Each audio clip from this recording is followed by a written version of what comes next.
Caro senador Paulo Paim, preside essa sessão, demais senadores, nossos telespectadores da TV Senado, ouvintes da Rádio Senado, encerramos hoje à tarde a votação na comissão mista que examina a medida provisória 571, que trata do Código Florestal. Aprovamos o relatório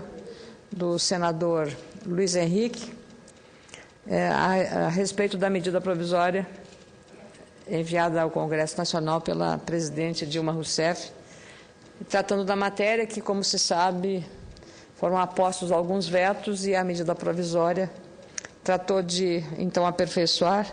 e é o trabalho esse, digamos, de grande dedicação, competência e aplicação que está sendo feita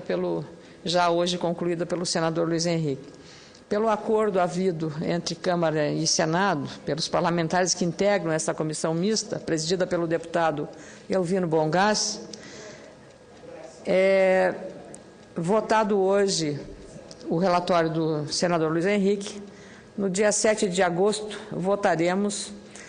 os destaques a esta medida provisória. Superam os 300. E agora quero chamar a atenção, senador Paulo Paim,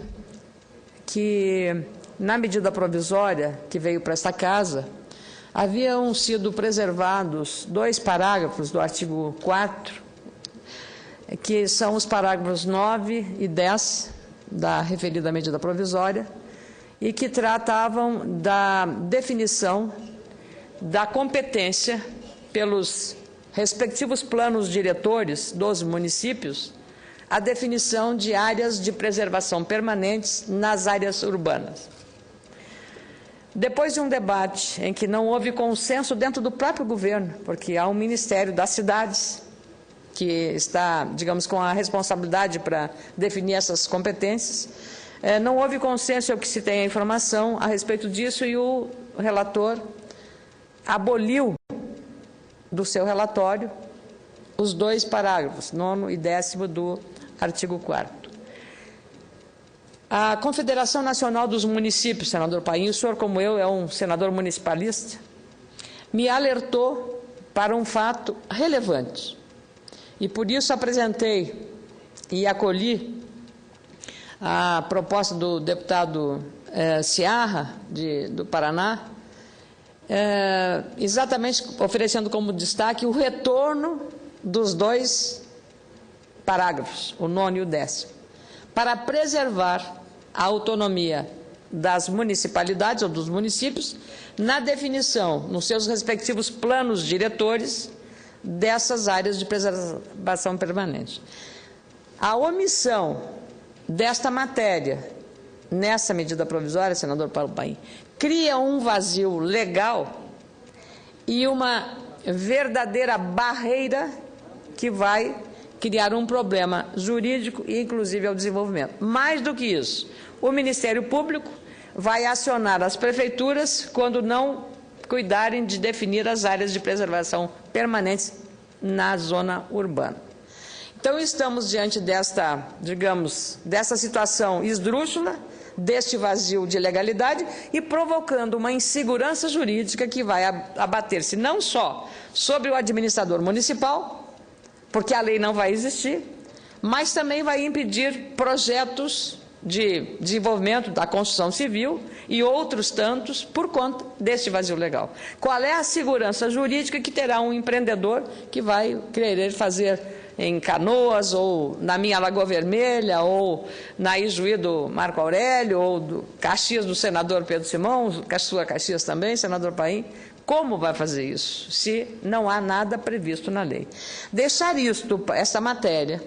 sem entrar no Código Florestal, ficarão os mesmos critérios para a área rural terem que ser aplicadas na área urbana. Então, veja que conflito legal nós estamos criando ao não acolher aquilo que a presidência mandou para cá, que são, eu digo, referentes ao artigo 4º, os parágrafos 9º e 10º. recebi não só da Confederação Nacional dos Municípios, mas de vários outros setores muito preocupados com esta possibilidade de uma verdadeira perturbação no desenvolvimento de projetos nos municípios e no emperramento do desenvolvimento urbano por conta da retirada desta competência. Hoje, os conselhos municipais, os planos diretores, é que teriam a competência no plano diretor dessa definição. Não apenas em relação à área de preservação permanente, caro presidente Paulo Paim, mas também na questão relacionada à Política Nacional de Proteção e Defesa Civil. E os critérios, igualmente previstos nesses dois parágrafos, 9º e 10º, para a preservação, ou prevenção, melhor dizendo, dos desastres naturais e também da proteção à infraestrutura. Porque nós temos visto que é exatamente na área urbana que tem acontecido os desastres naturais mais graves, com mortes em várias cidades, especialmente nas regiões montanhosas, tivemos em Blumenau, depois no Rio de Janeiro, na região dos lagos, e isso foi a revelação da desocupação, da ocupação, melhor dizendo, desordenada do solo urbano. Exatamente esses dois parágrafos, o 9º e o 10º, o artigo 4º dessa medida provisória, tratam de definir essas responsabilidades aos municípios dentro dos seus respectivos planos diretores. Eu, então, apresentei esses como os dois destaques, 292 e 293, dentre os 300 que eu lhe disse que serão examinados no dia 7 de agosto, quando tivermos o mutirão de votação, o esforço concentrado por conta das eleições municipais, sabendo que muitos senadores são candidatos a prefeito e também muitos deputados federais candidatos a prefeito. Talvez eles também pensem nesta matéria, já que, tendo a possibilidade de chegar ao comando dos executivos municipais, enfrentarão esse dilema na hora de assumirem as prefeituras municipais. E, realmente, é preciso que a gente tenha uma clareza muito grande. O senador Luiz Henrique, não só quando o Senado aprovou o Código, fez um trabalho excelente, ele e o senador Jorge Viana, mas também agora nesse desafio que é compatibilizar conflitos muito acirrados, como vimos agora há pouco no debate da comissão mista que trata da medida provisória 571, dentro desse novo critério que está sendo examinado. Assim é que eu queria trazer esse problema e essa questão ao plenário do Senado, para que as pessoas que estão acompanhando, para ver que os municípios têm razão ao reclamar uma clareza na legislação específica a isso dentro do Código Florestal. Caso contrário, será aplicada, como eu disse, a mesma regra da área rural para a área urbana. E como é que isso vai se compatibilizar? Aí realmente é uma incógnita que eu não tenho a mínima ideia de quem possa assegurar uma eficácia na execução ou na administração municipal a respeito disso. Então, queria, ao mesmo tempo que apresento digamos, o êxito que foi obtido hoje na votação dessa matéria, depois de exaustivas tentativas de entendimento, mas é uma matéria complexa e avanços consideráveis foram obtidos pelo Senado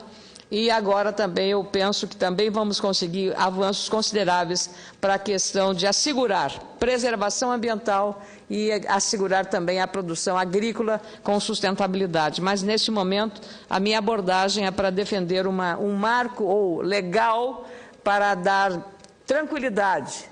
e segurança jurídica não apenas aos administradores municipais, aos prefeitos, e faço aqui esse apelo em nome da Confederação Nacional dos Municípios, como da mesma forma o faço em relação àqueles empreendedores que querem fazer o desenvolvimento das comunidades que tanto precisam para a geração de renda, para a geração de emprego. Afinal, temos aí até um grande programa do governo que precisa dessa definição, que é o Minha Casa Minha Vida, que é uma das meninas dos olhos do governo Dilma Rousseff, e que, se não houver o critério adequado, senador Ciro Nogueira, para essa questão do Código Florestal, na área municipal, o prefeito não terá como, a não ser esperar que o Senado, na votação, e o Congresso, porque as duas casas irão se manifestar sobre ele, definir claramente nessa legislação. Porque, se formos esperar